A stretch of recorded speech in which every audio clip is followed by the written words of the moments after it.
आपको पता है एक बार माता पार्वती ने भगवान शिव को ही निगल लिया था? नहीं पता था ना? तो आज हम इस वीडियो के माध्यम से जानेंगे।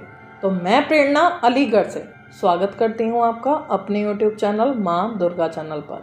और अगर आपको वीडियो पसंद आता है ना तो वीडियो को लाइक, सब्सक्राइब और शेयर ज़रूर किया करें। जब भी हम भगवान शिव और माता पार्वती से रिलेटेड कोई कहानी सुनते हैं तो हमें कई बार एहसास होता है कि माता पार्वती बहुत ही सॉफ्ट हार्टेड हैं। वो अपनी संतानों से बहुत प्रेम करते हैं। तो एक बार की बात है, भगवान विष्णु और भगवान शिव ने माता का धूमावती रूप प्रकट करने के लिए एक लीला रची।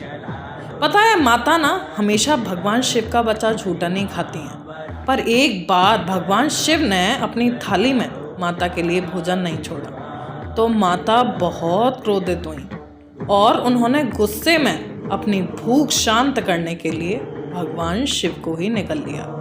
पर जब उनका क्रोध शांत हुआ तब उन्होंने अपने आप को विधवा रूप में पाया, जो माता धूमावती के नाम से जाना जाता है। पर इस रूप में आकर माता को अपनी भूल का पश्चाताप हुआ और वो रोने लगी, बिलखने लगी।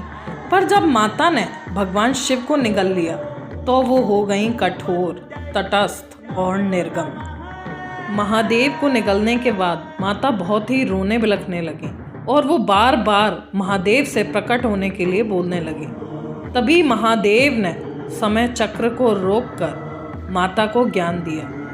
पता है, जब माता अपना ये भयंकर धूमावती रूप धारण करती हैं तो उस समय पूरे संसार का काल चक्र रुक जाता है जब माता ये अवतार लेती हैं। साइंस की भाषा में बात करें तो संपूर्ण जगत जब माता में समा जाता है तब माता इस रूप में प्रकट होती हैं।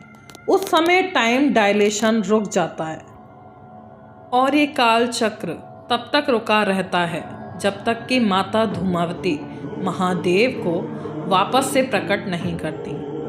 अब फिर से माता ने भगवान शिव से पूछा कि अगर इस समय काल चक्र रुका है तो फिर हम दोनों आपस में बात कैसे कर पा रहे हैं? तब शिव ने कहा कि हमारा काल चक्र 3 चरण में गतिमान है, भूत, भविष्य और वर्तमान। पर जब आप ये धूमावती रूप धारण करती हैं या जब महाकाल और महाकाली मिल जाते हैं तो ये तीनों चरण एक हो जाते हैं और इसी क्षण में अनंत समानांतर काल चक्र चल रहे हैं। पर महाकाल और महाकाली काल चक्र से परे हैं, इसीलिए काल चक्र का रुकना हमें नहीं रोक सकता। और इस तरह महादेव ने माता को काल चक्र और उनके धूमावती स्वरूप का ज्ञान कराया। अब ऐसा तो नहीं हो सकता कि केवल काल चक्र का ज्ञान कराने के लिए ही भगवान शिव ने माता का ये रूप प्रकट किया हो। जी नहीं, माता के इस स्वरूप को प्रकट करने का एक अत्यंत ही महत्वपूर्ण उद्देश्य था। ये तो हम सभी को पता है कि माता ने सभी जीवों की रचना की है, इसलिए माता को जगदम्बा भी कहा जाता है। इसलिए माता बहुत ही करुणामयी है और अपने सभी जीवों के लिए प्रेम और स्नेह का भाव रखती हैं। इसलिए माता के सभी स्वरूप सृजन और पालन के लिए प्रकट हुए। पर अब दुष्ट संतानों को दंडित करना भी जरूरी है, तो इस रूप में माता मोह रहित हैं, इसलिए दंड प्रदान करती हैं। माता इस रूप में दुष्टों का नाश करती हैं। माता के इस स्वरूप में भगवान शिव उनके साथ नहीं होते। ये अकेला ऐसा स्वरूप है जिसमें माता महादेव के बिना रहती हैं। आइए अब इनके स्वरूप के बारे में जान लेते हैं। 10 महाविद्याओं में सर्वोच्च देवी हैं माता धूमावती। इस स्वरूप में माता ने सफ़ेद साड़ी धारण की है, हाथ में माता के सूप है, कोए पर माता सवार हैं, माता ने वर मुद्रा धारण की है।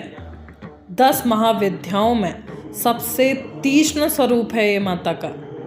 माता धूमावती की साधना हर किसी को नहीं करनी चाहिए। ये बहुत ही प्रचंड देवी हैं, तो किसी योग्य गुरु के सानिध्य में ही इसे करें। तो ऐसे ही और वीडियो देखने के लिए आप हमारे चैनल को लाइक, सब्सक्राइब और शेयर करना ना भूलें। जय माता दी, हर हर महादेव।